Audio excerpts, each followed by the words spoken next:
আমাদের জামেয়ার বাণী সৈয়দ আহমদ শাহসিরি কোঠি কে? আহলে বাইতে রাসূল না, আওলাদে রাসূল না? জামেয়া বর্তমান প্রজন্মের জন্য, সেজন্য আমাদেরও হুঁশ করা দরকার। জামেয়া এলমে শরীয়ত তরিকতের আজিম যে খেদমত আঞ্জাম দিচ্ছে, আপনারা দোয়া করবেন মাওলাই করিম যেন হিংসুকের হিংসা, নিন্দুকের নিন্দা, মানুষের ওয়াসওয়াসা থেকে আল্লাহ জামেয়াকে রক্ষা করেন। এটা একটা বড় পাহারাদারের মতো নবীর দিনকে পাহারা দিচ্ছেন। সেটার পেছনে আলে বাইতে রাসূল, সেটার পেছনেও আলে বাইতে রাসূল। বাংলার জমিনে তরিকতকে ঘরে ঘরে দিয়ে বেলায়েতকে একেবারে সাধারণ পানির মতো যেই ব্যক্তি করে দিয়েছেন, তিনি হুজুর গৌসে মেজবান্ডারি কেবলা কাবা রাদিয়াল্লাহু তাআলা আনহু। সাধারণ মানুষকে, আমাকে এক ব্যক্তি বলতেছেন, হুজুর ওখানে জিয়ারত মাহফিলে গেছি, মাহফিল থেকে আসার সময় জিয়ারত করতে গেছি, আমার হাতে টাইম ছিল না, দ্রুত জিয়ারত করে আমি আর বাবা ভান্ডারির ওখানে যাই নাই, দ্রুত জিয়ারত করে আমি ঘরে চলে আসছি। আমার ঘুমের মধ্যে কেউ একজন আমাকে বলতেছেন, ও সময় এত কম ছিল,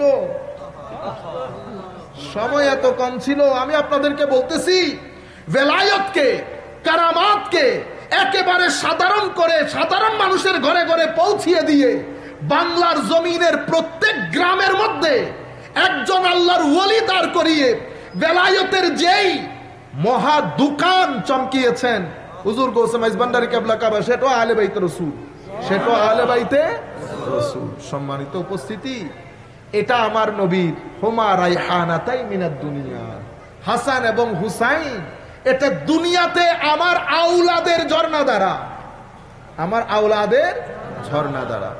দ্বিতীয় বিষয়, হাসান এবং হুসাইন আমার, হায় হায়, আপনারা যখন সন্তানদেরকে দেখি, আমার ছোট বাচ্চা দেখি, কি হয়, দেখার সাথে সাথে মানুষ রিল্যাক্সড হয়ে যায়। আপনারা দেখেন না, বোনের ছেলে মেয়ে, ভাইয়ের ছেলে মেয়ে হরান পেরেশান হয়ে আমরা যখন ঘরে আসি, যখন ওর নাচন কুদন দেখি, 1.5 বছর 2 বছর, বিশেষ করে মেয়েদের ভিতরে একটা শান্তি লাগে না? কেন লাগে? কারণ তাদের ভিতরে গুনাহ থাকে না, তাদের ভিতরে গুনাহ থাকে না। যাদের সাথে, যাদের গুনাহ নাই, যাদের গুনাহ কম, তাদের সুহবতের মধ্যে তাসির থাকে। তো তাসির হলে কি হয়? তাসির হলে আপনার আবার এটা মনে করিয়েন না আপনার হাত পা ফুলে যাবে, জিমের মতো মোটা হয়ে যাবেন, সেরকম না। এগুলার জন্য জিমে যাইতে হবে, কিন্তু নূরের সাথে কম গুনার মানুষের সুহবতে যখন বসবেন, আপনার ভিতরে আস্তে আস্তে আলো জ্বলা শুরু করবে, ঠিক করে উঠবে। বুঝতে পেরেছেন? সেই কারণে বাচ্চাদেরকে দেখলে কেমন লাগে? ভিতরে রিল্যাক্সড হন, এটাকে বলে রাহাত। आपको देख के मुझे राहत मिल गया, चैन मिल गया, दिल की चैन, सुकून। বুঝতে পেরেছেন? প্রশান্তি।